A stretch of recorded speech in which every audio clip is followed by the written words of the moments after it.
You're watching Adorama TV.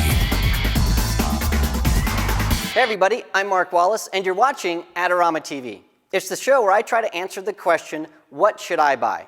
Well, this week we're going to be talking about two things specifically. These are things that people have been writing in about. And the first is for a recommendation for a lens that can be used in low light situations for things like birthday parties, family reunions, holidays, and things like that. And the second thing is a recommendation for a lens that's great for portrait photography, specifically one that has extremely shallow depth of field for beauty shots, bridal portraits, and things like that.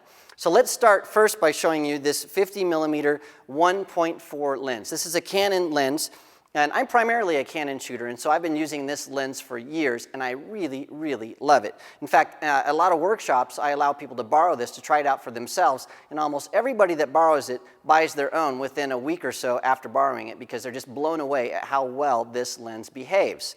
Now, the nice thing is that if you're a Nikon shooter or a Sony shooter, there's a lens that's almost exactly the same for you. In fact, let's first look at the Nikon version. This is a Nikon 50mm 1.4G. This is their latest version of the 50mm 1.4, and it behaves almost identically to the Canon version. Both of them focus very, very sharp, very, very fast, and they behave well in low light. And the same can be said of the Sony version. So this is the Sony 50mm 1.4, and so it's exactly the same as the other two 50mm 1.4s in that it behaves really nice in low light. So these lenses, the 50mm 1.4 lenses, are great for holidays, shooting birthday parties and things like that. Now, one of the things that's a gotcha with these lenses is that these guys on a full-frame camera will have a little bit of vignetting at the edges. But for me, that's sort of the flavor of the lens, and it sort of makes it nicer.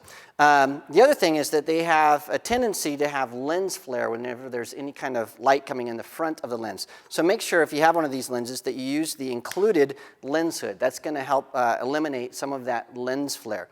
All right, now these lenses are great. They're not going to break the bank. The Canon is $349. The Nikon is $439.95. And the Sony is $369. So it's a phenomenal value for a lens that you can use in all kinds of different situations. Now let's talk about the big guns we have over here. These are specific lenses that are specialty lenses for portrait photography. And these can be used for corporate headshots, beauty shots, bridal portraits, and things like that. And I'm going to start with the lens that I really, really love. This is the Canon 85mm 1.22L. So the 2 is the new version of the 1.2L lens. And the difference is it focuses about twice as fast as the old version. Now this lens is something that I use when I want to get just a stunning beauty shot, a portrait shot of a model or a corporate employee. The neat thing about this is that the bokeh, the out-of-focus background, is just phenomenal, and the lens focuses crystal, crystal clear. So this lens is a very specialized lens. The nice thing is Nikon has something that's very similar to it. This is the Nikon 85mm 1.4D. Now this isn't quite a 1.2 lens, but it's pretty darn close, and it behaves very similarly to the Canon. The difference is the Canon doesn't focus as fast as the Nikon. And the reason for that is the lens elements are much larger, and so instead of focusing directly, you're actually turning a focus ring that in turn makes a motor turn to focus the lens, whereas the Nikon, when you're focusing this, it actually focuses directly. And both of these obviously have autofocus, but the Canon is much faster than, the Nikon is much faster than the Canon when it comes to autofocus, which means that the Nikon will work for you when you're shooting kids and events, whereas the Canon version might not be as fast or fast enough to shoot things like kids. The other thing that I really like about the Nikon version is that it has a manual aperture ring. So if you're a videographer and you have a depth of field converter and you want a nice lens to put on the front of your video camera, this Nikon lens is going to work great for you because you can control the aperture right here on the lens. All right, now I want to talk to you about one more lens, and this is specific to the Sony camera lineup, and we've been using this on the Sony Alpha 900. This is a Carl Zeiss 135mm 1.8 lens. This lens is phenomenal. It's extremely sharp, the depth of field is extremely shallow, and the compression is unbelievable because it's 135 millimeters. When you're shooting portraits, this lens behaves so nice. I highly, highly recommend this lens. So the bottom line is, if you want a lens, if you're a professional photographer and you want a lens that really sets you apart from the crowd, then consider, if you're a Canon shooter, the 85 1.22. If you're a Nikon shooter, the 85 1.4D.